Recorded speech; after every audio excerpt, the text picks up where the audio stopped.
Good evening, everyone.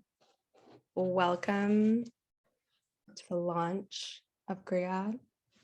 I'll let folks stream through space. Thank you for joining us tonight, family, friends, new friends. Welcome, welcome. A reminder, you can use the chat to say hello. If you recognize any familiar faces on this panel, feel free to say hi. Welcome, welcome.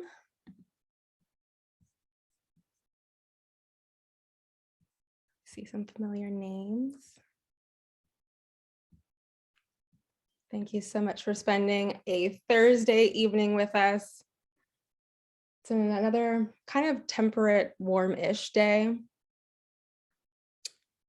And it's actually not quite entirely dark yet, which I find very promising. Getting closer and closer to spring, but thank you all for joining us this evening. Earlier this week, actually, I saw an incredible sunrise, just stunning. And it came up so quick and then it just disappeared. And I was struck by how quickly things change just in an instant. And I'm grateful for the ability to celebrate little things like beautiful sunrises and big things like what we're doing here tonight. So really excited that folks can join us today to celebrate with these incredible writers. Okay, I think we have quite a few folks. Hi, Kane. Yes, definitely lots of excitement circulating about this piece. Hi, Ethel. Hi, Kelsey. Thank you for coming through and celebrating with us. My name is Alika, and I'm the Executive Director of Nia Centre for the Arts. We are a Black arts organization based in Toronto. And similarly tonight, I want to start off by giving thanks for special moments, small and large, as I said, and as well to the traditional inhabitants of the land that I'm on tonight, which is based in Toronto. I want to give thanks to the Huron-Wendat Nation, to the Métis Nation of Ontario, to the Mississaugas of the Credit First Nation, to the Mississaugas of Scugog Island First Nation, and to the Six Nations of the Grand River. I want to acknowledge that we're standing on the bones of Indigenous people who are originally the caretakers of this land, and that we are all treaty people, and including those of us who came here as settlers, as migrants, either in this generation or in previous generations. And particularly, I also want to acknowledge those of us who came here involuntarily as a result of the transatlantic slave trade. Today, we pay tribute to our ancestors of African descent and origin, who I'm sure are really shining down on us tonight and really excited about the conversations and dialogue that we're creating between past and present worlds. So I see we have greetings from Boston. So I want to start off just giving you a bit of insight about Nia Centre. We are a Black arts organization that has a mission to showcase and promote art from the Afro diaspora.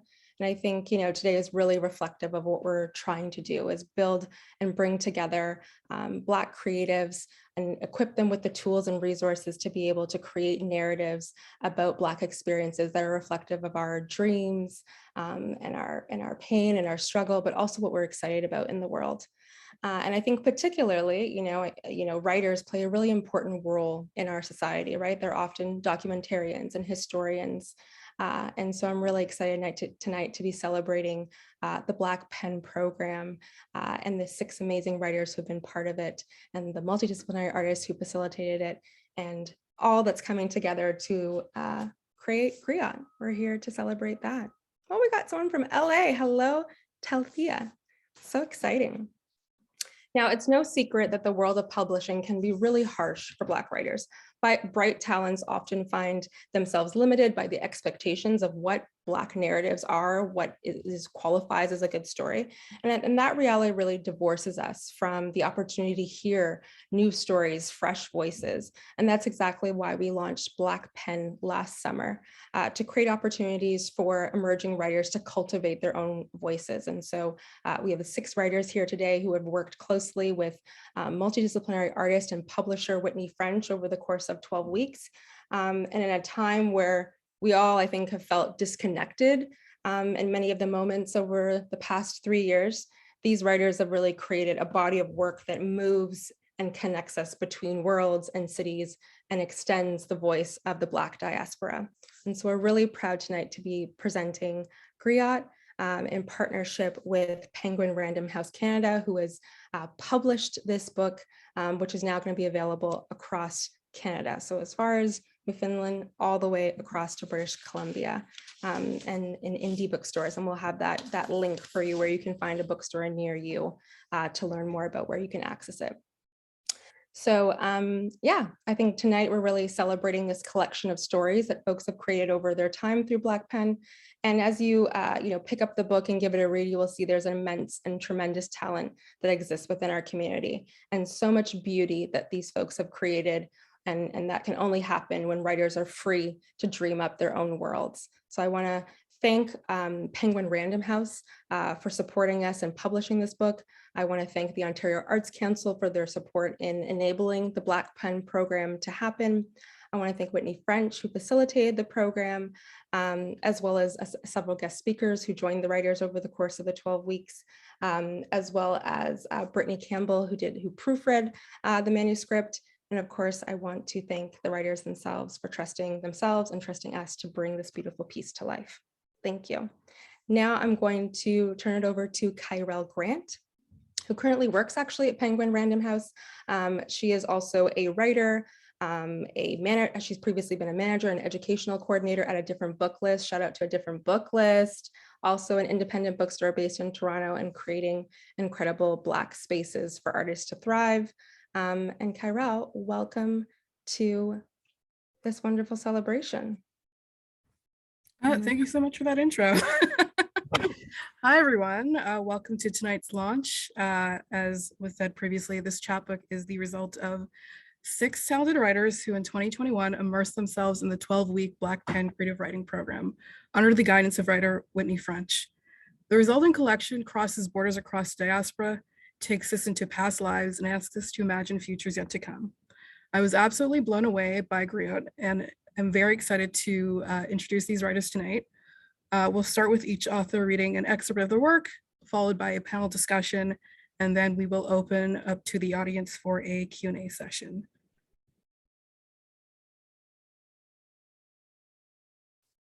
Okay, so first off, we have the very talented Yvvanna Yeboah Duku.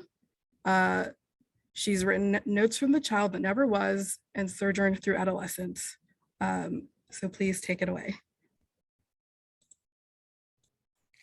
Hi, everyone. Thanks for coming. I'm really nervous, so please bear with me. But yeah, I'm going to read the poem titled Kwejo from Notes from a Child That Never Was. It's under Ebusua, which means family in Tree. So trigger warning. Oops, sorry. Trigger warning, this poem does confront sexual assault and issues of childhood trauma. So yeah, don't listen if you don't feel like this is something that, you can listen to. So I'm gonna go ahead now. Kwejo. My mother did not understand the sexuality I could not control. And this made me wish I could hold her hand and bring her to my grandmother's house and ask her to intervene.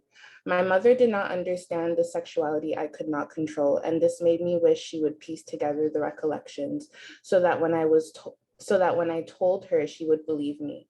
I needed my mother to tell me that I was not defective, that I could reclaim this vessel. I needed my father to face him man to man and ask him why his perversion could not spare me. But most of my life, even after I did the courageous thing, I would respond boko to my molesters et to say, it was as if it never happened. I winced at the flashbacks to hide what felt like an insect fighting its death in my ear. It was as if it never happened. I smiled in the pictures and desensitized myself to the trauma. It was as if it never happened. He asked me for money after Christmas, and I choked to say yes. It was as if it never happened. He sent my brother biblical greetings, and he ran errands for my mother. It was as if it never happened. I blinked back my tears at childhood photos, incredulous that this girl acted as if it never happened. I ran to you naked, mummy, tugging at the ankle of your trousers as I begged you to clothe me, but you showered me with shards of glass and reminded me that in a culture that teaches their women to swoon over the glory of a man, I will always be put last, even if I am your own. Your mama dear, I used your room for shelter. Please spare me the scripture, the proverbs you failed to interpret. You do me the greatest disservice in denying me the validation I need. What happens when I can no longer breathe underwater? The pain that engulfs me can no longer be smothered. I write poetry because you will not silence me. And that's it. Thank you. Thank you so much for that. And I did you a real disservice by not mentioning your bio. Yvvanna is an 18-year-old writer, eyelash technician, freelance model, and visionary residing in Ottawa, Ontario. As a natural advocate, she aims to speak for the realities of young Black women through her pieces. She pulls out the topics that are swept under the rug and uses vulnerability in her works to relate to all those who find resonance. Thank you so much for that excerpt.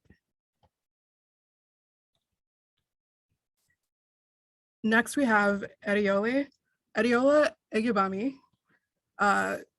She's writing what she wished she had read growing up. She was raised in Ottawa in Magic Tree Houses and the Rodents Gazette, in Half-Blood Cabins and with Amanita Diallo and the Akron AWOL. She's currently studying arts and science and political science at McMaster University. She has two pieces in the chapbook. I've Got Ripe Fruit and a Good Idea that says you should take a walk, and also The Break.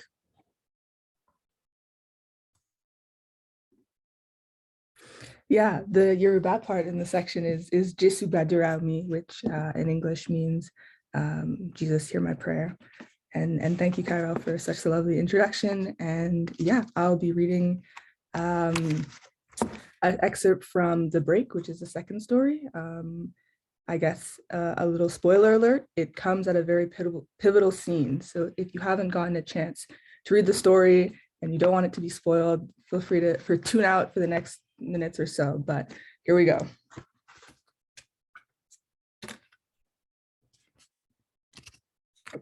I can really let my theater kid shine here, so please bear with me. How did you find the ride? Zia asked, squinting. Arian stopped and turned, his mouth screwed tight. It was great, Zia, he said. The part where you ripped your hand away like I burned you was super fun. He kept walking. Hey, Zia followed. Hey. What? Arian whipped back a glare. Can you blame me? Yes, he stopped again. They were both breathing hard at the edge of the Wonders exit. I can. I am trying to work with you. I am trying. I convinced everyone to go on this trip. Var, Tristan, what is your problem? You're the problem, Zia said, earnestly, passionately, as if Arian couldn't see how he'd been acting the whole break. She pushed white-gray strands out of her face. She hated this. Moody and angry, and I'm not, you don't, the words were not there. She brushed by him. Arian spoke to her from behind. You think you know everything, he said. Slate is misguided, and you're so wrapped up in it. Misguided, Zia said, still turning away. She kept walking, laboriously against the strong gale. She waved her arms. The generals traumatized people for information. How is that for misguided? Again, Arian yelled, getting closer. You don't know everything. They were at the foot of a bridge. Couples who had been blissfully staring up, taking heliographs of the mountain. Now they were looking at them out of the corners of their eyes. The sky was yellow. How many people did the accident kill? Arian pressed, quietly, dangerously. Zia whirled around. How many people died in the crash? Arian faltered. I wasn't, she closed in. What about the rooftop?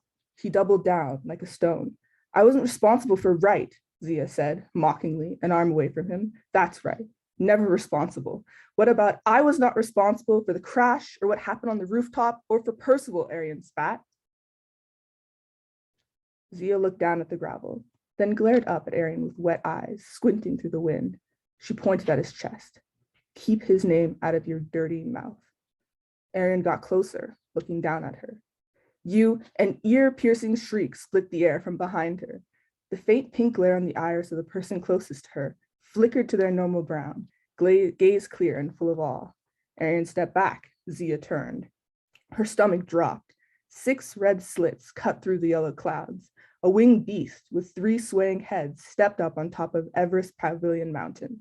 It screamed again. Zia flung her pack off her shoulders, kneeled, and strapped on her thick, fingerless gloves. Candy-colored dots rolled around in millimeter-wide tubes grafted into its leather outline. She rose, tying her hair back, addressing Arian. Did you bring? Arian was already holding his battle axe. He gave her a look. Ready? Yes. They ran back into the park. The people Zia sprinted past were frozen, deciding if the horror in front of them was theatrics or not. The beast occasionally shrieked, but did not move from its vantage point. At one point, Arian faltered, chest heaving, looking between 2 paths. Zia yanked him to the left, and they continued. The beast was much larger from the foot of the mountain of the Everest Pavilion. From where Arian and Zia stood, there was only a decorated fence separating the mountain from them. The beast seemed as if it was warming up, one head snapping, the others shaking their elongated snouts, snorting ashy black smoke, and opening their jaws to scream like a boiling kettle.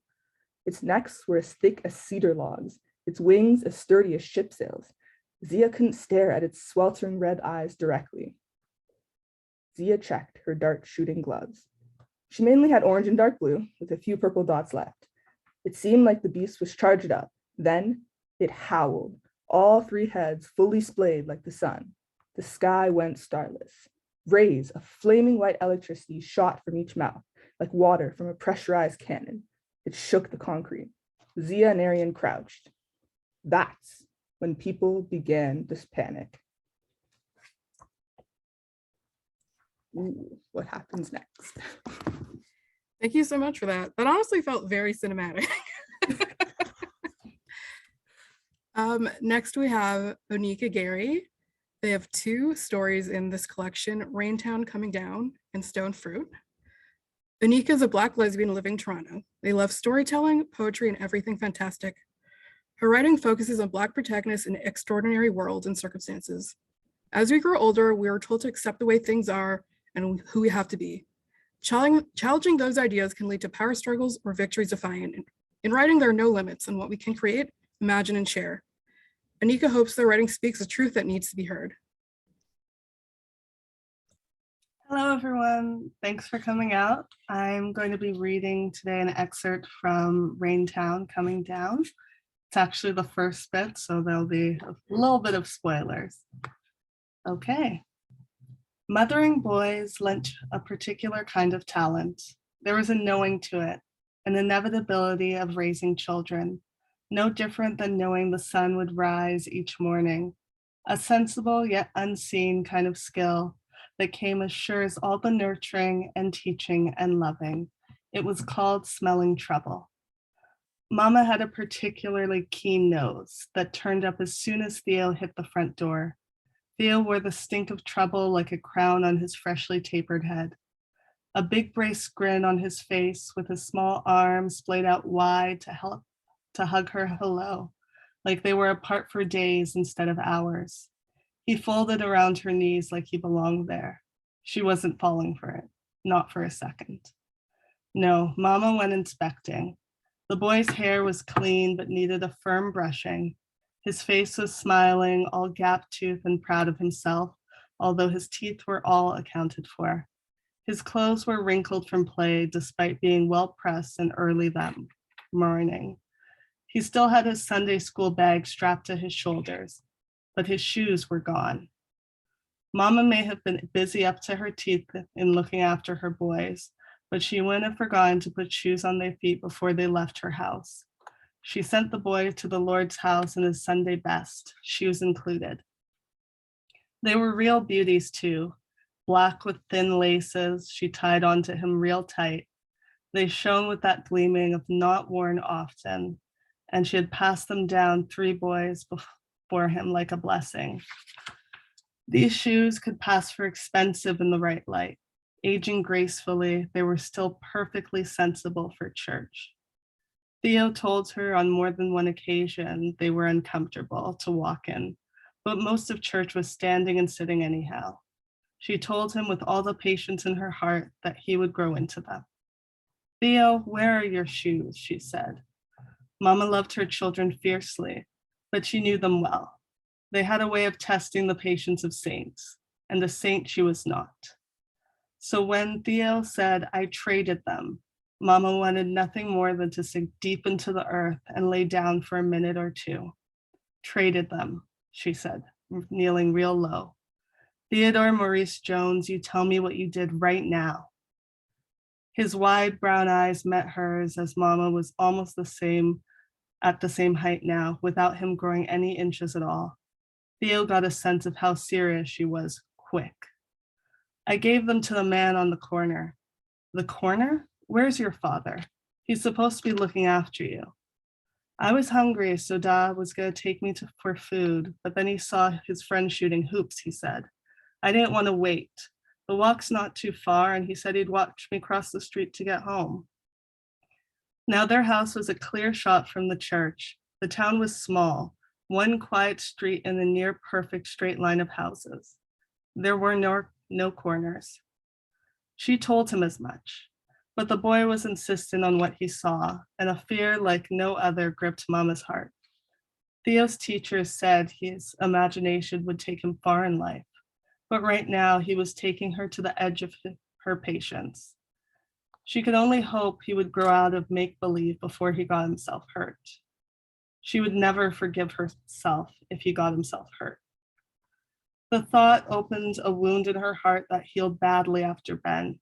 No matter how she bandaged her heartbreak with work, minding the house, and taking care of Theo and the baby, there would always be a piece of her that bled at any reminders of him.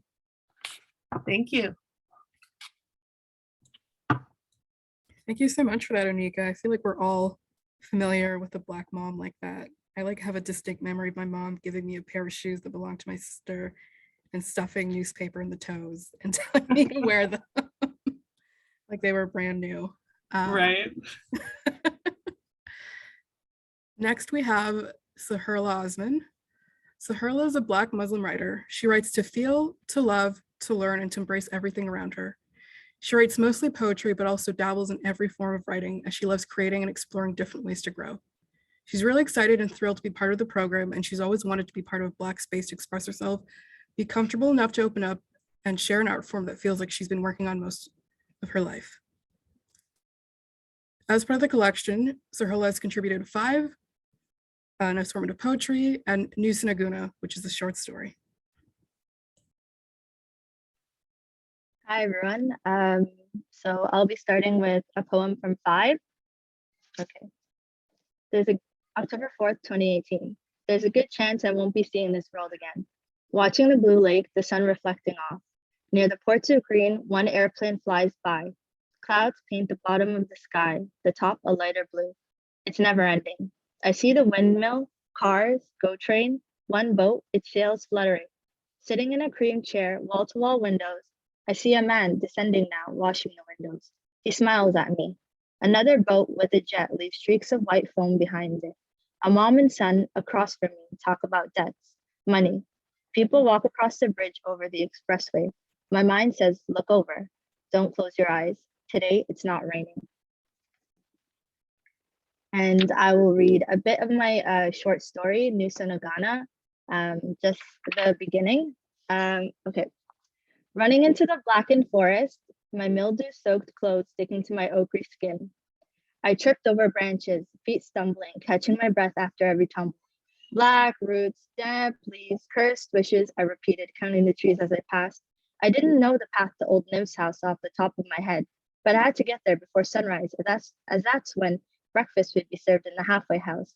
A big cobweb encased the sides of the passing branches, 8-eyed spiders staring. Then suddenly, the gray trunk of the forthcoming ash tree turned.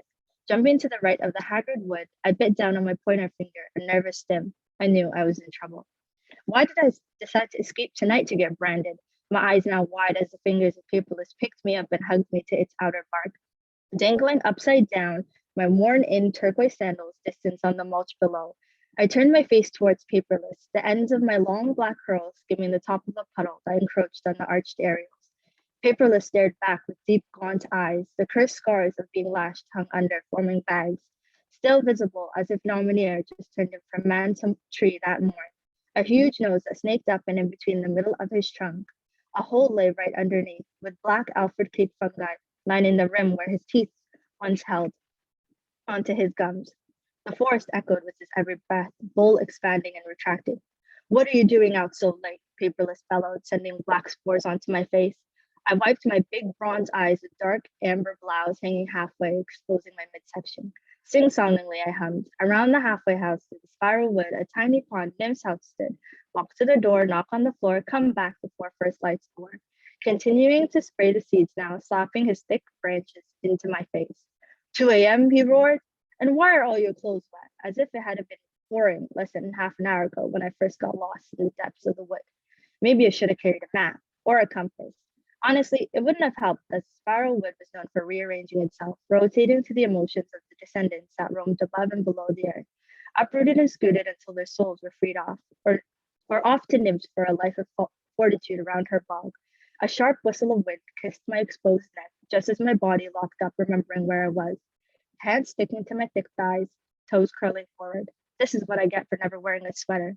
Shivering, I whispered to Paperless, please let me go before I turn you into a guitar, strumming my fingers against my chest to demonstrate what a great instrument you would make. I was buying time for my buddy Yvvanna. She should be dancing through the woods at this very moment, lost too perhaps, but eager to meet me. Thank you. Thank you so much for that, Saherla. There's such a cadence, especially to your poetry. That was really beautiful. I really enjoyed it. Next, we have Kais Padamshi. Kais is a Black East African mixed settler based in Toronto, working as a visual artist, writer, equity consultant, yoga teacher, arts administrator, and community worker. His writing practice encompasses academics, research-based texts, curatorial reflections, poetry, and exhibition reviews. The themes of his writing practice focus on cultural identity, belonging, spirituality, and healing. Kais has contributed a collection of poems entitled Becoming to this collection. Thank you so much for the introduction, and hi everyone. Yes, so I do quite a little bit of things, dabbling here and there, but tonight I'm just Kais and just reading what has sat in Kais for a really long time. And so for this first piece, it's titled The Sun. Teach me, Father, teach me to honor thy man with feelings. Teach me to honor thyself with tenderness. For a man who is deprived of feeling is a lost man. He knows not of the sun. Sing for me, Father. Sing for the tenderness of the heart. Teach me the song of love to which I will learn to sing from my own heart. My heart sings for the child. Love thy man, for he is tender. Love thy father, for he is not a perfect man, but in likeness he too searches for the sun. Midnight Oil. At the hour where he must come to terms with all he has turned from, the smallest flame illuminates his eyes, and the past abandons him one more day. Tuko, Swahili, we are here. A word that weighed heavy as the oil on his tongue. A foreign word, a village and its people he could never reach. To not be of his own people, never knowing how to speak their tongue. His lamp now, placed at the edge of the hour to face the village, whose light glows on the shoreline. For if he should call out, they may just hear him. And in which case he had become immortal. And he laughed that kind of laugh where I could hear the sadness dissipate between each breath. He was afforded a gut-punching release. A soul had possessed him entirely. He had returned to his youth, and not a fuck was given to the world. For in this moment, he had become immortal. Thank you so much.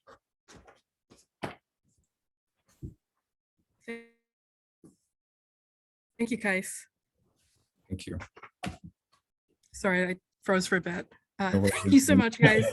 It's incredible that you are a talented poet and also wearing so many different hats. That's truly incredible. Thank you. Next, we have Omi Rodney. Omi is a Jamaican writer weaving stories on the stolen land currently known as Canada. Their artistic focus lies in documenting the Black Atlantic with an emphasis on the Caribbean. They are surrendering to history as their ancestors tell it. Omi has contributed two things to the chapbook: Brother Ellis, which is a short story, and Rain, which is a poem. Hi, everyone. Thank you all for coming. So excited to see all the familiar names in the chat. But yeah, here I go. There were three omens that predicted the coming of Brother Ellis. First, there was not a single East Indian, Julie, Harry, or Bombay mango growing on any tree anywhere in our rural hillside Jamaican village. There were no games played with the fleshless mango seed, no children suffering from running belly after eating more than their bodies could handle, no evidence of a fertile summer. In passing, grandmothers would worry with one another about what the children would eat, knowing cherries by themselves were hardly enough, but we made do. The second thing that shook us was the death of the 5 goats that would have fed us straight from Easter through to Christmas. The goats in Black Samson's yard were crushed by a boulder as tall as a Bloomahoe and as wide as a Black River. It rolled down the steep Magata Hill and crushed the entire family of goats in Black Samson's yard, the one yard that supplied any funeral, wedding, or birth. Lucky for him, it stopped just before it reached his house, or he couldn't possibly have survived it. There was no curry goat or manish water that year.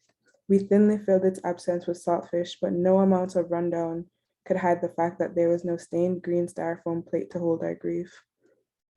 The third thing was the body we found in the largest well for at least 3 days' journey. He'd been in the well so long, the water eventually stole his face. No one would have recognized a body in that state, even if we'd known him from birth. No one knew how long the body had been in the well, and no one wanted to try to count the days. We didn't want to think about all the cups of mint tea we'd taken into our bodies for medicine, all the cups of manish water we laughed over that held this man's life, so we didn't. After these 3 things, there was not a single empty pew in the Pentecostal church. We hoped if we dressed up nice for church and filled Pastor Larry's purse with money, then we could avoid the calamity that was sure to come. Just around the Christmas of 1973, my grandmother was complaining about a pain in her side, and my grandmother never complained. She'd been raising me since I was about 5 years old after my mother dropped me off for a summer and never returned. For 7 years, it was just me and grandma making the best of a country life, where we grew food when we didn't have enough. My grandmother was strong. She spent her entire lifetime working the land by the sweat of her brow. I never once heard her complain about the rain that fell from the sky and caused a leak in our thatched roof that we had no money to fix. Nor had she ever complained when the Scotch bonnet pepper she grew to sell at the market failed. So when she complained of pain, a fear struck me so deep I could only produce tears. Everything in our lives conspired against us, and it took us a long time to figure out why. Brother Ellis came into our village on September 16th, 1974 at dusk. He charged in on a broken colored donkey named Belial with white legs whose eyes were filled with pure hatred. His jaws seemed to be at odds with one another. The two startled the atmosphere of rural peace as they trotted solemnly down the singular dirt path into our village, a community of about 80 people forged into the Jamaican hillside by our maroon ancestors. Everything knelt in obedience to the pair. Even the crickets quieted down as they passed. It took him 2 hours before he finally reached our veranda, immortal donkey and shiny metal chained in tow. Brother Ellis was unnaturally tall, given the size of the donkey he came in on. His skin was smooth and hard like the concrete that made all our houses. He was impenetrable and handsome, and this added to the fear of even the men who mocked the very truth of the stories our mothers and grandmothers would tell us. When he arrived at our doorstep, he had already known my name. And when he spoke, he stole all the life from the air around him. My stomach sank and all the hairs on my body raised. Belial looked on with rank disgust. In a booming voice that pressed upon the lilac-painted walls of our veranda, he asked for my grandmother. I called for her so desperately it sounded like begging. "Grandma, what do you want?" she yelled back. "There's a man come to see you." She dusted off her hands on her faded cotton white apron. As she approached the veranda, she stopped in her tracks.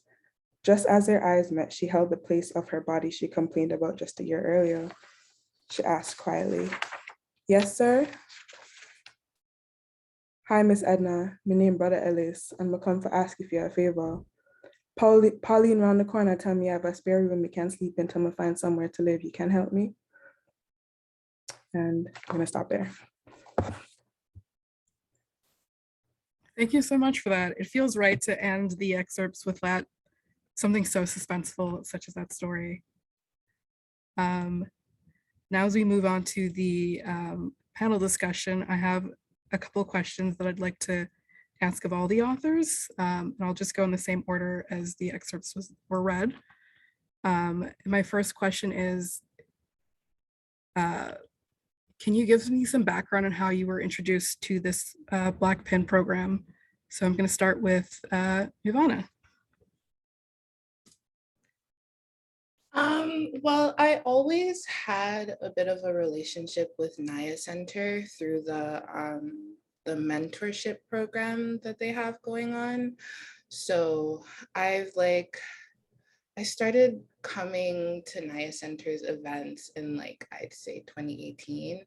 And then maybe around 2020, 2019 is when I signed up to be a mentee. So through that, I kind of learned about the Black Pen program and I registered, and I was surprised when I got chosen, but yeah, that's how I came across the program. Well, I'm really glad you were chosen. Same question for Adeola. I am a big fan of doing a wide Google search for what I'm hoping to look for. And so it very much was looking for something to do for the summer after taking my first creative writing course that I really enjoyed. And I submitted one of the first stories I'd ever written, and I was selected. And so I think it was sort of like my approach to many things is to never disqualify myself. I wasn't exactly in the GTA area. I was raised in Ottawa, but in my dedication, I put for women with audacity. So a sneaky way to not only applaud a lot of the activists and artists and students and family that I have who have a lot of just drive to do things, but a little bit of myself too, to just put myself in there and see what happens. I think that's such a great approach to life. I feel like it's very easy to say this job description doesn't apply to me. This contest doesn't apply to me, but just throwing yourself out there and look what happened. It's so great. Same question for Onyka. So I came across the Nia Centre Instagram. I saw the program maybe a month before the application was due, and very much like me, I told my cousin, I'm gonna do this, and then did the opposite that Adeola did and said, I'm going to disqualify myself from this opportunity. So I was just sat in my nerves for that month, and I was like, I know the deadline's today, and I guess I'm just gonna let it go past, because I didn't really have a writing background, and most of my work I've only shared with my friends and family, and I just started writing that year. And I ended up going to my notes app on my phone and writing out the question, am I self-rejecting? And then I came up with enough confidence to be like, okay, I'm doing this, and did the application in one day, submitted right before midnight, and got in. So. I mean, as a procrastinator, I'm very encouraged by this story, but I'm also very glad that you overcame your fears and pushed through and decided to apply. So proud of you. Thank you. Same question of Saherla. So I was introduced through Instagram. I saw the post there, and I wasn't really sure, like everyone else, if I should apply. I actually sent the post to my friend, a close friend that's also a writer, and I was like, oh, apply to this. And I kind of didn't really think about it for a while until the last day, where I had to write everything really fast, and I had to put pieces of writing that I had already together. Even though being a part of a book was my goal for the year. So at the beginning of the year, I usually write down goals that I want to accomplish and things I want to do. And one of them was to be included in a book. And I wasn't really sure how I would get to that goal, but I see now like it's attainable. So yeah. I mean, the power of social media, because both you and Onyka became aware of this collection through social media. But I'm like so shocked that all of you are saying that you hesitated to apply to this because it's not showing at all in the work. Same question of Kais. Thank you. Very similar sentiments as having some self-doubt towards this, and then also submitting 2 hours before the deadline. And I also work as an arts administrator, so I was also self-judging myself, like, you don't like when people submit, like, but here you are. So I was both laughing and submitting. But I came across Nia Centre, again, similar to Yvvanna, at least 2 years ago when I was part of the mentorship program. And during those 2 years, and at that time, I was also going through a lot of deep personal work, both spiritually and with my mental health. So I was writing for, a lot of time just to, self-soothe and really just to find clarity in that. And so over time that built into like these personal texts and poetries for myself. And then I took that. And then when I saw that posting, I was like, I think this might be an opportunity for me to connect with people and to be able to be seen, really. Even though I do say like, I'll stop there, actually. Yeah. I'll save that for later, yeah. And then we're gonna close with Omi, same question. So very similar to Onyka and Saherla, but I'd long been involved with the Nia Centre. I'd been going to their programs since I think 2019 and loved what they stood for. I love being around like other Black artists. I was like, yeah, I want to write, so let me take a chance, see what happens. I also didn't apply till the last day. So yeah, and then I got in, and yeah, it was amazing. My second question, and I'm going to start with you, Omi, and work backwards. My second question is, so what did you take away from this whole experience, and what did you find were your biggest challenges? Oh my God, this is an amazing question. What did I take away? First of all, I got to meet like 5 other amazing writers who like I talk to still all the time and ask them ideas, and we hang out. So I gained 5 friends. Not to be corny, but yeah, but that was really sweet. And I gained a lot of confidence. I think it is not to be underscored how amazing of a mentor and a trailblazer Whitney French is. She's an amazing teacher, and I've learned so much from her about writing and like Black writing, and have since then like gone on to experience like other like amazing like opportunities because of just everything that she taught us in like that 12-week program. So I'll say that like I've never felt as confident in my like identity, I guess, as a writer until I had the opportunity to do this program. So in terms of what was the biggest challenge, and I think maybe, I don't know if like fellow writers like you guys remember, but writing was beating my ass when I was doing this program, because I was very uncertain, and like writing is very personal, as Kais and Yvvanna have shared in the chat, is deeply personal. So like while these are the pieces that we ended up sharing, there were a lot of other pieces that we shared throughout the 12-week program. And so it was very emotional. And I'm very glad I pushed through, because I was like, I don't know if I can do this, like, but I did, and here we are. Yay. The same question of Kais. Thank you. So for myself, what I really took away from the program is really being able to break out of a particular mold of seeing the world a certain way or writing about it in a certain way. And in that of itself, I also, on a more personal note, for even my own healing journey, I got to have more perspective and being able to see like parts of myself and my stories reflected in my peers as well, which we shared during our sessions.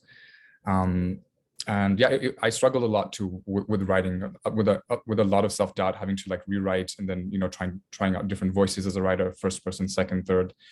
So it was just the opportunity to really shift out of different spaces and modes of thinking, and then seeing myself and seeing how I'm, situated in the world, and how I can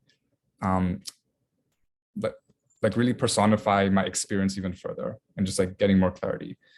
I hope that makes sense. Having those different angles to come from. I would then have to say for the challenge that I really faced, that I already answered, was just a lot of like the self-doubt, and in trying to find, again, that clarity in my own writing. So for folks who've already seen the book, you'll see I've written some very short poetry entries, and for some of them, they're a little bit more longer. So you're really seeing me coming to a definitive answer or a definitive conclusion in my writing. But then in some of the pieces, you can still see some of my thought process in me still going through the emotions, and maybe not having a clear resolve fully. But so that was like the challenge. Yeah, the process still. Yeah.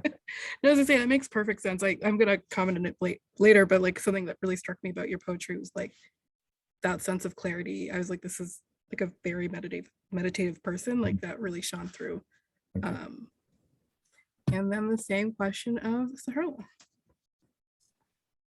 So for me, the experience is really like awful.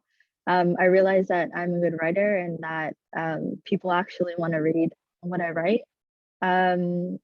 So I have like over 500 written things in my notes that just kind of sat there, and this gave me like a chance to share with everyone, and actually have a base. And and equally, we had a good mentor, Whitney. And growing up, I had several mentors that pushed me to keep writing, but I think Whitney was really the best at it, because she made every week like welcoming and fresh and exciting. So I actually wanted to show up and be included. So the biggest challenge was lots of pieces didn't make the cut. So I actually originally had another short story that I wanted to share, but I felt like it wasn't complete enough to share with everyone. So I actually started Nia Centre quite recently. And even though I did, it kind of shone through more. There was more of my voice. And I think I learned that throughout the experience of learning about the different ways to write. That's amazing. I will probably ask you for tips on self-editing later. It's like definitely a challenge for me. Same question for Onyka.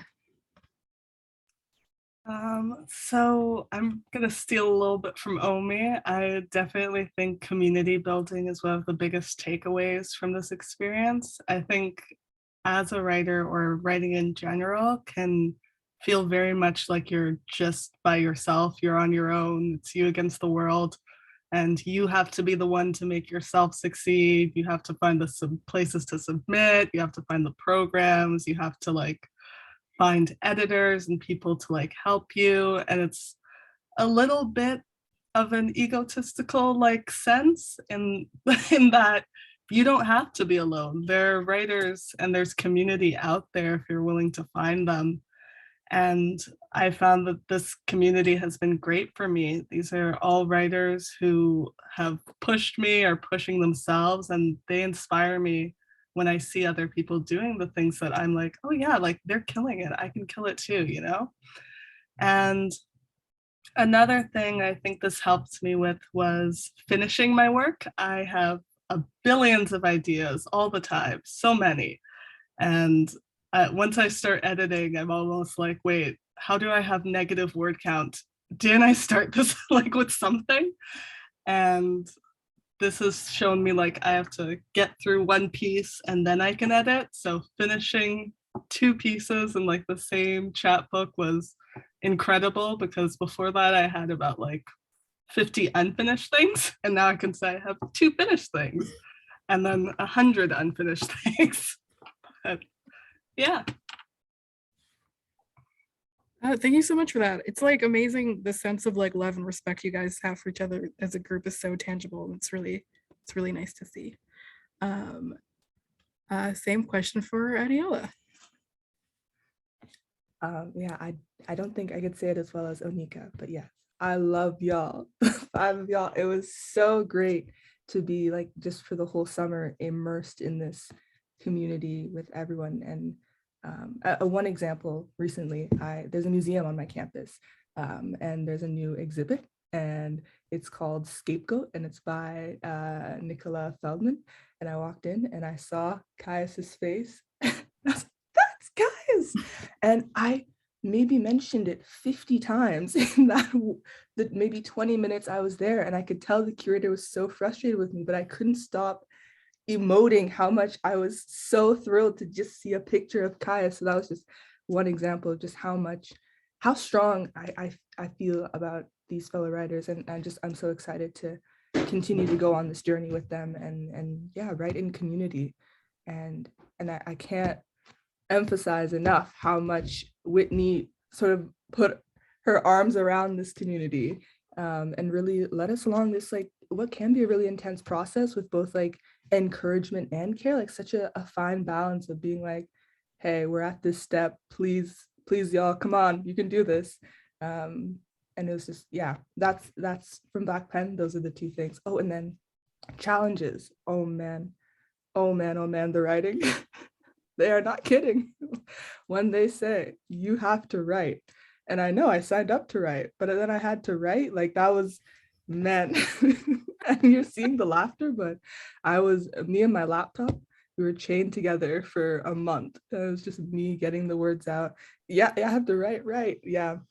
But it was like, what a glorious challenge to have. Like it was a challenge, but there's something inside of you that's like, I'm willing to like wrestle with this challenge. And so it was great to do it with the Nia Centre and Black Pen. No, that sentiment of like, oh, I have to do that. That's so real. And we're gonna finish with Yvvanna. So this experience was it was really crazy how this all happened, because I remember around that same time, I was writing a lot, and I actually had like an entire separate Google Docs account that was dedicated to all of my writing. And I was thinking about the publishing industry and actually getting my work printed, but I just didn't know where to start and how to go about it. So then when I saw Black Pen was doing this, I just jumped on it because I was like, wow, like this would be so cool. I would be able to actually publish my work, and I wouldn't have to go through, I guess, all of the hurdles that being an individual writer would have to go through. So in that sense, I guess like it goes back to what most of the panelists have said, having a sense of like community in something that can also feel so isolated. Like writing is a very isolated thing sometimes. So when you're finally around a bunch of people that you can get inspiration from, and you can also inspire, it makes it feel less lonely, if that makes sense. Like, and it's really easier to get hard on yourself when you don't have anybody to actually showcase your work to. Like, there's a lot of affirmation that would come from the feedback that I would get from a lot of the people that were inside the writing group. So it was just helpful to like go through this. It was literally like a sojourn together, this entire thing. So yeah, that was nice. My challenges was definitely just kind of balancing my personal life with the commitment that I had taken on in writing, because I was going through like a lot of things during that time. And at one point I just felt like, you know, it was just really hard to kind of be present when I was like trying to bring my work together, because there was just too much going on behind the scenes. So it took a lot of pushing through. And I think that's the only thing that really made it challenging, just like not having enough capacity sometimes to kind of key in on my duties as a writer. So yeah, but overall, this experience has been life-changing. I've never been around such a communion of creatives. I've never really experienced anything like that. And this was really, really great. So yeah, that's my take on Black Pen. we touched on something that I was going to ask my next question. Kind of, you were actively trying to break into publishing. You're trying to get your works published. So I'm going to ask you. I'm going to start with you. How does it now feel to be a published author? It's a little weird because it's like, I don't know. It's just, I'm a very anxious person, especially when it comes to like social settings and like also just like anything that has to do with people recognizing me. It kind of gives me a lot of anxiety. So it's like, I don't know. I guess I kind of downplay it in my head. Like, you're not the only one that wrote the book. Other people are the authors too. So it's like, it's like it's not that deep, Yvvanna. But then again, like I kind of have to big up myself because it's like, yes, I am a published writer at the end of the day. So I don't know, it's mixed feelings. It's hard. Like I wish I could just give myself the satisfaction of saying, I'm so proud of myself for being a published author, but like I'm also very anxious about it and like nervous about it. And then I also think, am I going to go on to continue to write more books? And like, what is that journey going to look like? Like, am I going to be able to find a team of people that have been as supportive as Black Pen has been? Or is this just going to be something I'm going to have to take on like by myself after like coming from something like this? So it's just, a lot of things go through my head when I think about it, but for the most part, it's amazing. I mean, I think anyone would be a fool not to continue publishing you. Like, obviously, my unbiased opinion. I have the same question for Adeola. Yeah, a lot of what Yvvanna says, like it feels wonderful, but surprisingly more nerve-wracking than I expected. Just being like, these words, others are reading these words and taking it in, and they know that I wrote it, which is not something that I expected up front. But I think the biggest part of it, if I may, I saw this on Twitter. I'm obsessed with Twitter. I'm gonna share it. Hopefully everyone can see it. But it's a word from Maya Angelou in an interview with her. And of course, feel free to disagree. We can be critical of anyone, especially Maya Angelou. But I think there was like some sense of like responsibility, and she was talking about like responsibility to her craft and developing the craft of writing, and gaining control of the language, and how it enables people to cry, to laugh, even to go to war. And so her primary responsibility as an artist is to keep pushing forward in getting the economy of putting words on the page, and all the intricate details of making a work come together. And I just feel that responsibility, and it's a great responsibility to have, but I feel like that's been what's been most on me, that like responsibility that I have to the craft now. I mean, she's totally right. Like, words are so powerful. That's like such a inane statement to make, but like they are. Your words can like move people. Your words moved me. But I hope you're taking the time to like really enjoy seeing your name on that cover.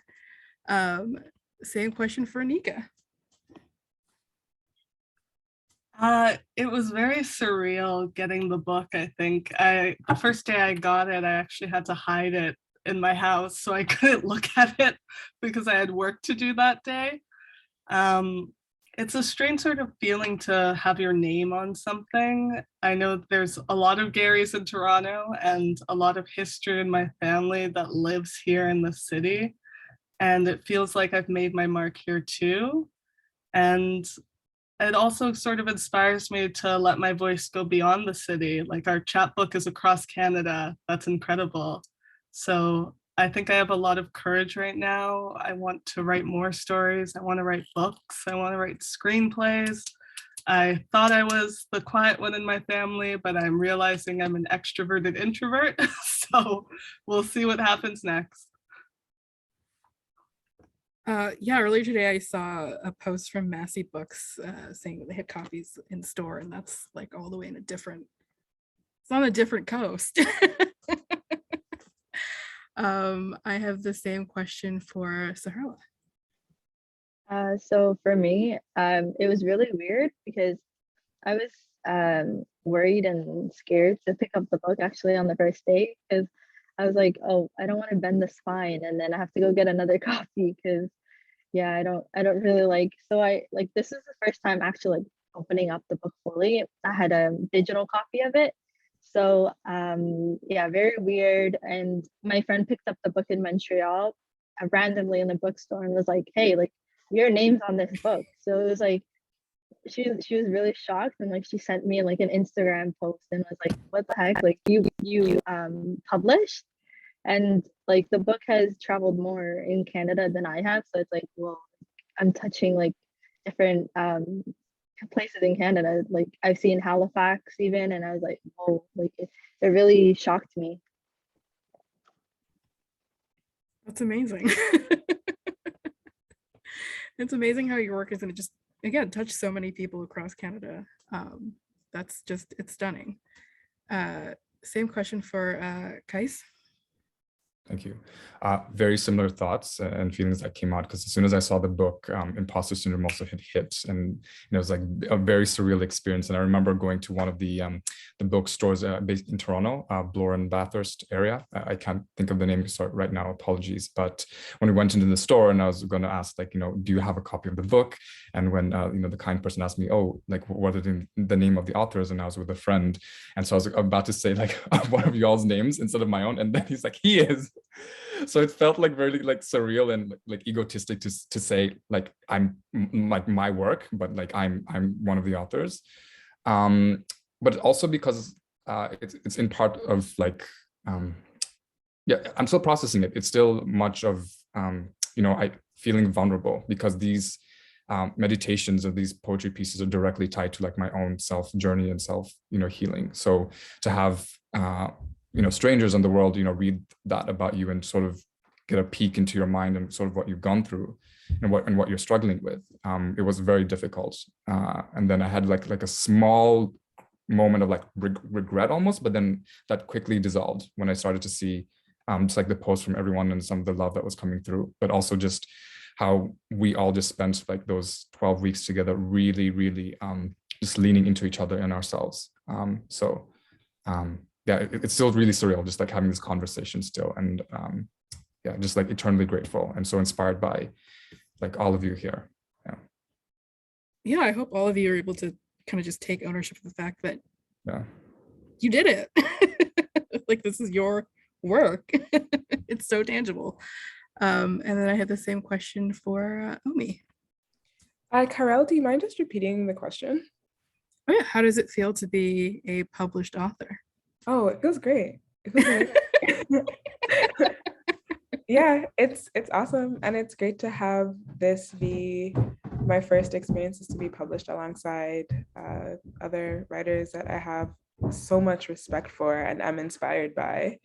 Yeah, it's a really cool feeling. I love the simplicity of that. You're just like, it's great.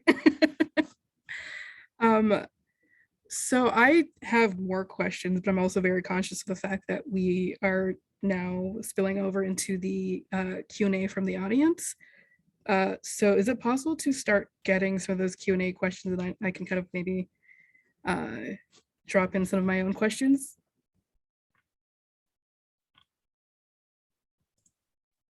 You got it. Thank you.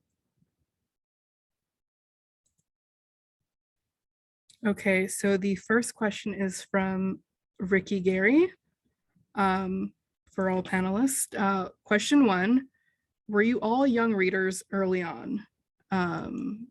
Does anyone want to volunteer or?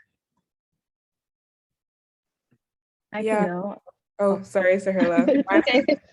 Yeah, I was. I read a lot, read widely. My parents also really encouraged that in me. I think Jamaican parents love when their kids love to read. So yeah, so my parents really encouraged that. I think all parents love that, but yeah, my parents are very happy that I loved reading, and it definitely helped inspire, I think, the stories that I wanted to tell, as along with Jamaican folklore and mythology, which is really cool. So yeah. Amazing. Does anyone else want to answer this question? I can answer. So I was a young reader. I often went to the library Before it was renovated, the one in my neighborhood, there was like a certain like corner that I always sat at and read books because I always forgot my library card, so I couldn't take it out. So I just sat there reading. And I remember my first memory was reading like the whole Twilight series, and I just sat there until I finished. So yeah, I was a young reader. So yeah, both of you really embraced reading from a young age. I relate as someone who spent a lot of time in my local library as a kid. The second question from Ricky, for the Nia Centre, our community's biggest challenge is getting our youth to read and thus write. How do you meet that challenge? What are some ideas you have, especially for our males? So I'm wondering if this is a question directed at Alika? Yeah, I can chime in and respond to that. Thanks for the question. Ricky, I think, literacy is really important. And one of the things that we've been doing over the past couple of years is having more of a presence in schools. And so our team is really trying to do workshops and bring Black artists into schools, because I think that, being able to connect young people to literature and different forms of art where they see their narratives being told and they see relevant figures and stories can be a real incentive for them to be introduced to reading and create spaces where they see themselves reflected in their curriculum. So we've had a partnership with the TDSB since 2018, and we're really trying to expand and work with teachers to create long-term partnerships and relationships so that we can bring Black literature and spoken word and poetry and various art forms and the stories and words attached to them into classrooms. So if anyone has a teacher that they think will be supportive, holler at us. But that's I'd say what we're doing and focusing on now. Thank you so much for that. And the third question for all panelists, I find your works high level in terms of style, comprehension, and complexity. For gathering a following, have you considered how you will attract new readers, hence young readers that will grow with you and help you sustain a longevity? Does anyone want to start? If I can could sort of. Oh. Oh, sorry, go ahead, Adeola. No. I was gonna ask actually if I could speak to the second question as well. Oh yeah, of course. Okay, my brother is not a reader. We're so opposite in that in that dimension. And yeah, I feel like my childhood was just me with my nose in a book and my brother with his head out the window. Like that's how I feel like you could set the scene like that. And I remember reading The Hate You Give by I'm blanking on the name, but I'm sure Noel know the book, and I showed it to my brother and I was like, here, read this. I think you might like it, just because it spoke so much to like what he enjoyed, and like there's a bit of sneakerhead culture in it. So I really think it is a matter of when writers can make an effort to connect, and maybe he wasn't reading because maybe he wasn't felt like he was the audience that people were writing for at the time. And I think really with what we're seeing emerging is that there's more of an audience that's going towards people like my brother. And I mean, my brother, he doesn't like to write much, but he's a sports writer. Like he absolutely loves writing about games. So I think different validating all forms of types of writing as well. And I mean, I read every one of his articles, no clue what's going on, but I'm gonna give it a heart at the end. So yeah, I think that could be another thing as well. Honestly amazing to hear as someone who works in publishing. Like obviously I feel like people have to make an effort to meet these readers. You can't just say people are not reading. So that's great to hear. Next question is, now that each of you have gained momentum as a published author, what can we expect from you in the near future? I can answer that. That's cool. Yeah. Please go ahead, Onyka. I recently got into the BIPOC TV and film program for screenwriting, kids TV. So I'm hoping to expand my horizons in the screenwriting world. And I'm also working on 2 novels because I love to be busy.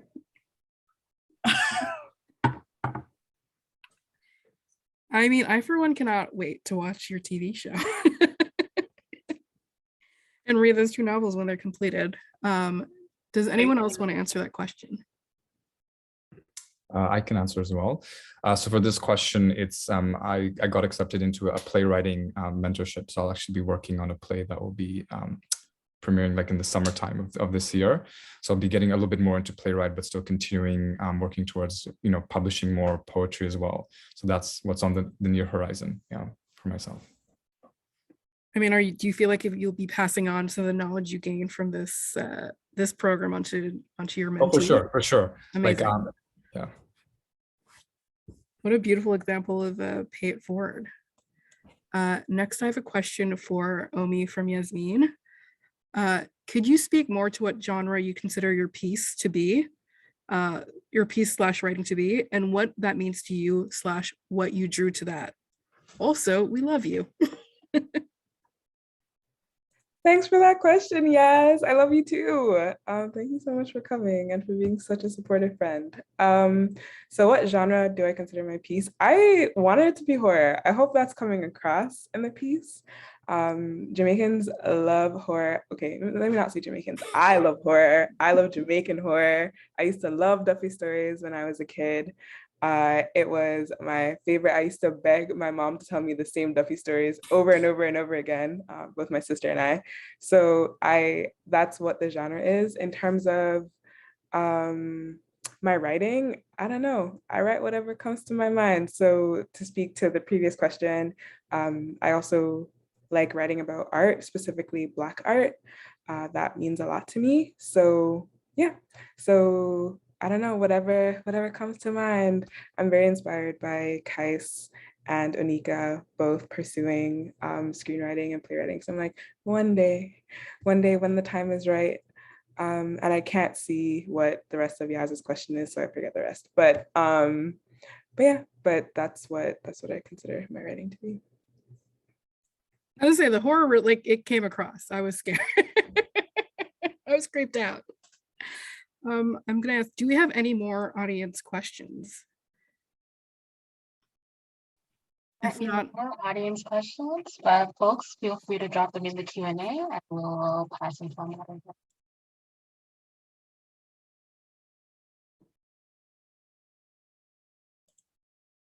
I feel like we should take a photo in the meantime. I see something in the chat from Ricky Gairey. But we did answer your questions earlier. In that case, is it okay if I answer some pressing questions of my own?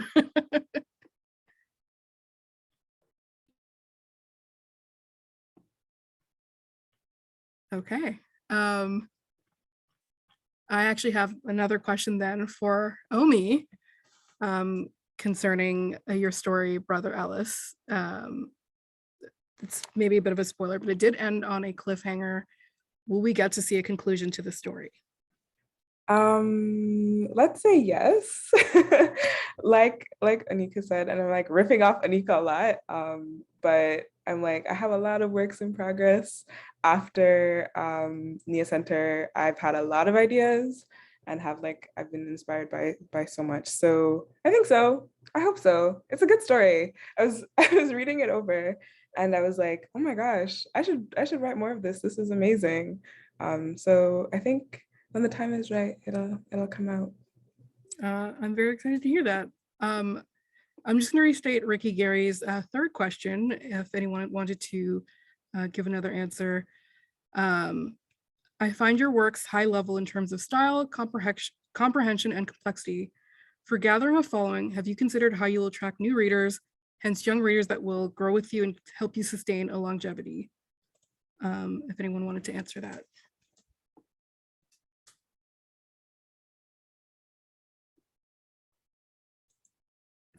I think for myself, in terms of keeping the audience engaged, is primarily again still like writing in my truth, really still advocating for mental health, and really exploring again these themes around queerness, masculinity, healing, and spirituality, but also just as one of the projects that I'm currently working on, moving into playwriting, but still doing poetry, just exploring like those different forms and fluidity of writing. Can be in the form of plays, it can be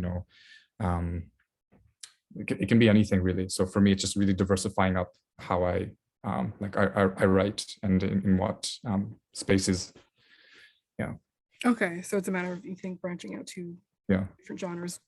Less attracting different audience. Okay, no, that makes a lot of sense. I have a question from anonymous attendee. How did each of you decide which piece to include in Griot? Are there works you're most proud of, or most personal, or something else? I know a couple of you mentioned that you had many work, then you had to obviously self-edit and self-select. So if anyone wanted to answer that question. I can go ahead and answer that question. I chose my most vulnerable works, and I feel like that was intentional because most of the topics that I touch on in my piece are kind of topics that are like hush hush, like just don't talk about it, you know? And I feel like it would just be a breath of fresh air for like those topics to actually be publicized, even if that means I need to share some of my experiences. I feel like my most empowering moments in reading was when I had other authors speak to experiences that I found resonance in. And it's like, it has more of an impact when the topics confront issues that are normally like pushed to the side in society, or like they're normally stigmatized. So it's like, I guess I just chose topics that would speak to an audience that I think I am a part of. And I hope that answers the question. Another inspiration for like how I formed like all of my writing and put it into one piece was Yrsa Daley Ward's The Terrible. She confronted a lot of issues having to do with childhood trauma and growing up, struggling with addiction, all of these things. And when I read her book, I was like, wow, for her to put that on the table like that, it's like, that's so inspiring. And I also relate to a lot of her stories. So when I was writing this, I kind of just wanted to mimic that kind of like ferocious desire to just be honest, and to also give people room to feel like, you know, you're not alone, your experiences don't define you, if that makes sense. No, that makes perfect sense. And I guess maybe I have a follow-up question. You were inspired by this writer, Yrsa Daley Ward, who's a great poetry writer. Do you feel like this story is you're gonna be someone else's Yrsa Daley Ward, like someone's gonna read this and go like, I gotta put my story out there? Is that like a hope you have?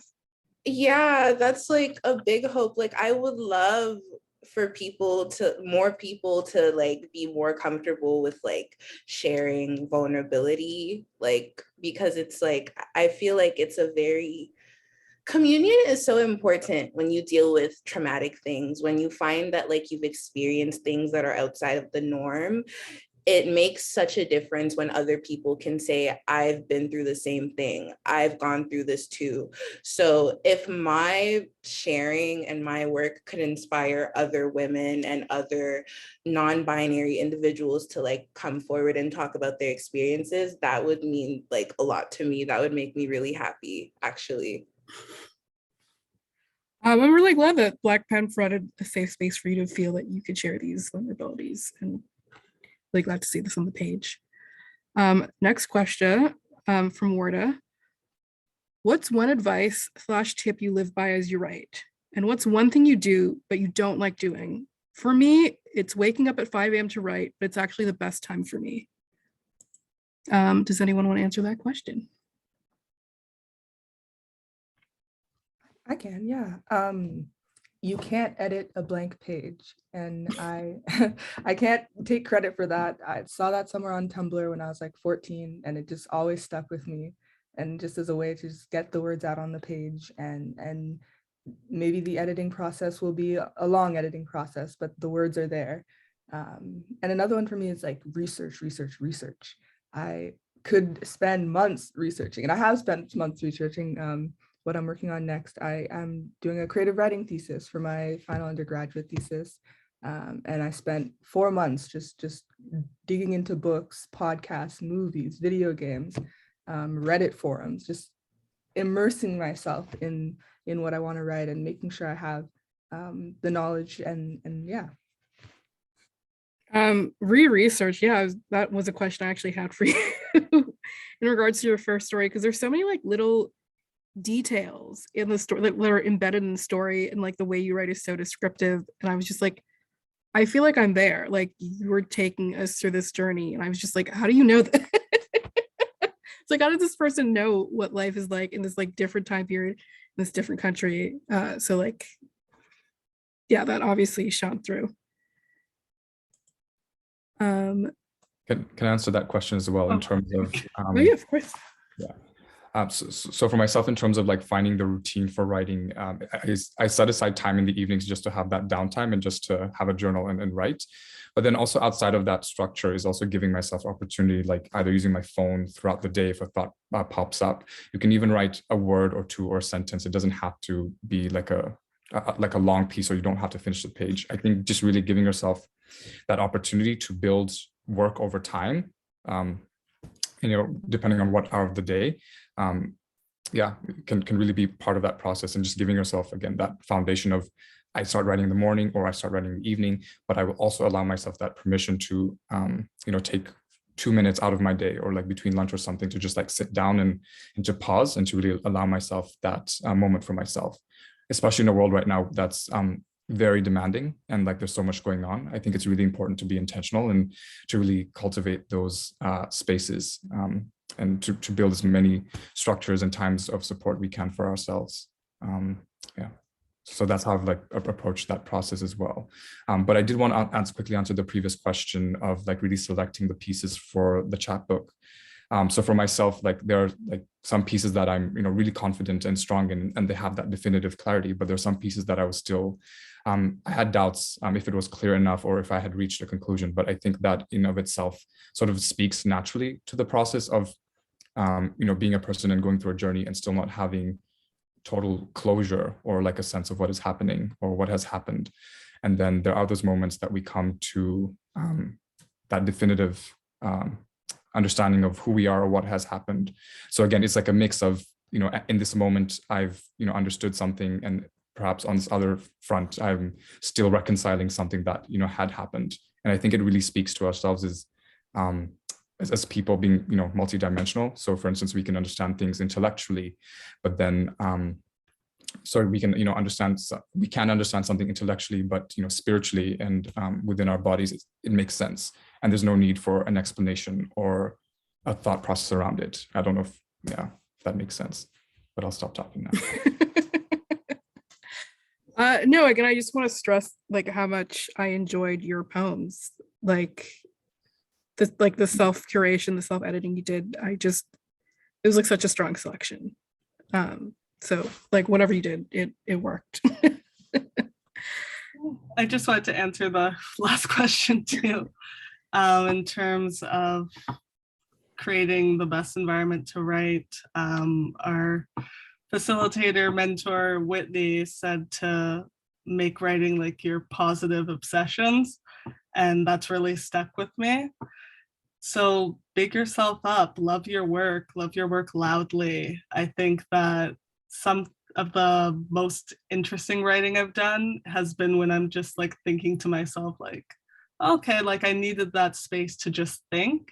And sometimes working and writing isn't always writing. Sometimes it can be thinking, it can be researching, like Adeola said, and set yourself up for success. So do little things that work for you that allow you to really make your best work come out. Thank you so much for that. We have 2 more questions. The first one is from an anonymous attendee. What writing futures are y'all dreaming up for each other? Should I call on someone?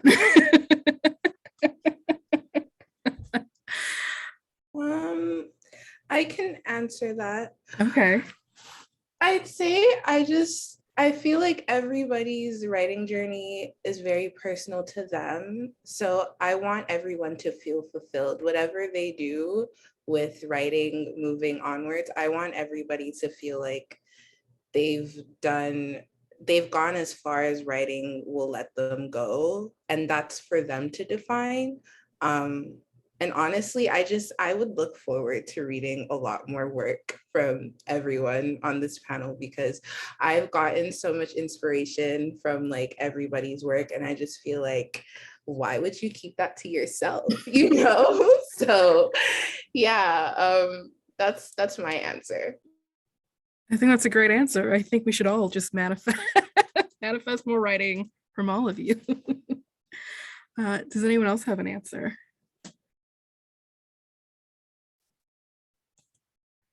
Then that was perfectly said. And then I have a question that is directed at the Nia Centre. Is the Black Pen program going to be a permanent program? Hiya. Permanent's an interesting word. We are still looking to just make, this was a pilot, so to make this program happen again, hopefully in our newly renovated space. So for those who don't know, we're currently under renovations and expected to complete them in fall of this year and create Canada's first professional multidisciplinary art center that's dedicated to Black artistic traditions. And we're really excited to be able to offer Black Pen again, hopefully in the space.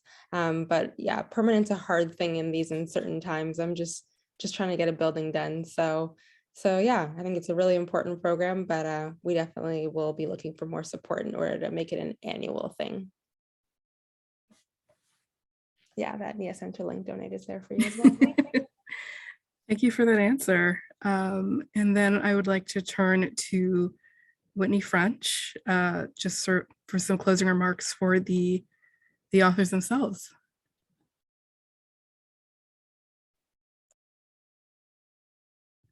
Peace and blessings, everybody. So I cried and I had to wipe my tears. And then like the conversation was so good. So then I had to go get some food. And then like, I had food in my mouth, and then I realized I had to be on the screen. Oh my goodness. Yvvanna, Adeola, Onyka, Saherla, Kais, and Omi. So proud of all of you. Okay, we're gonna keep it together. Stay composed. You six are a beacon of light. You remind me that there is so much goodness and excitement and pleasure to be had in this world around the written word, that you are all marvelous and masterful storytellers. And you remind me as a facilitator that it is an honor, a delight, a reminder that this work is deeply important. I'm totally gonna cry. It has honestly been the bedrock of my career to edit your work. I mean that from the bottom of my heart. And like, we did this, fam, we did it. That was all of y'all. Just want to show some love from folks behind the scenes. So just want to big up the guest facilitators that came through to the program that, you know, talked about like dialogue and story structure and non-conventional styles. So big up Lou Palmer, Alham Ali, Tay Matanji, Rowan McCadless. Like they just really just came through and brought that extra spice, because I am just one voice. And so it was really important to bring additional voices to this program to uplift and shine and give that perspective to writers. I definitely want to hold space and give lots of love for Brittany Chung Campbell, who so lovingly and carefully copy edited this anthology, particularly in a moment when I was really burnt out.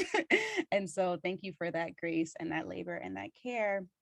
I want to shout out the Penguin Random House team for, you know, the production and the distribution of this book. As was mentioned before, like, you can just check this out in all of the provinces. Like, it's out here. Y'all are out here in these bookstores.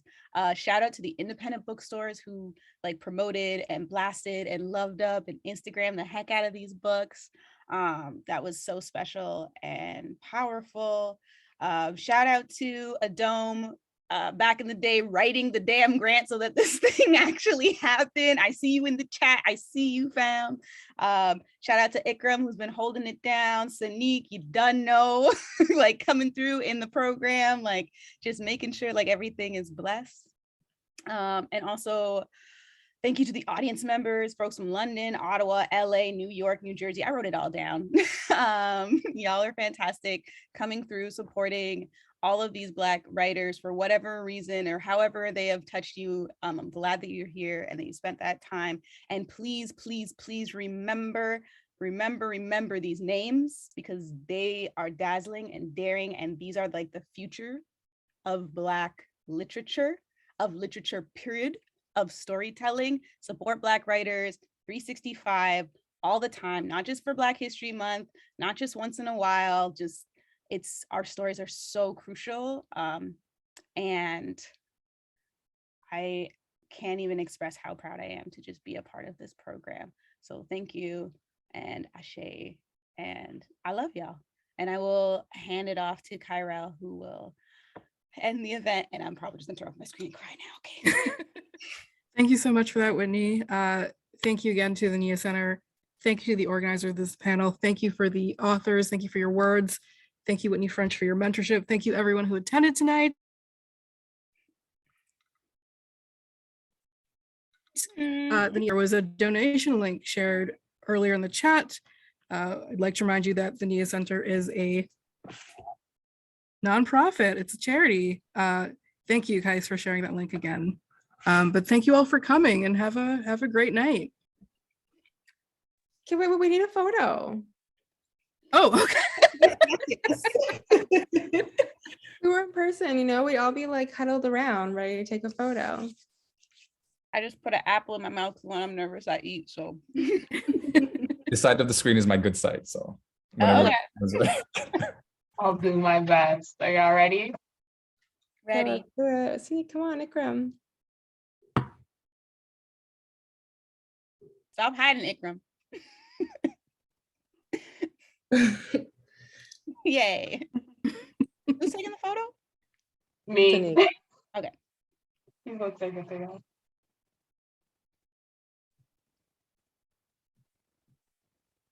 Got it. All right, I got y'all. Thank you, folks. That was so wonderful. Good night, everyone. Good night, everyone. Thanks for coming. Bye, everyone.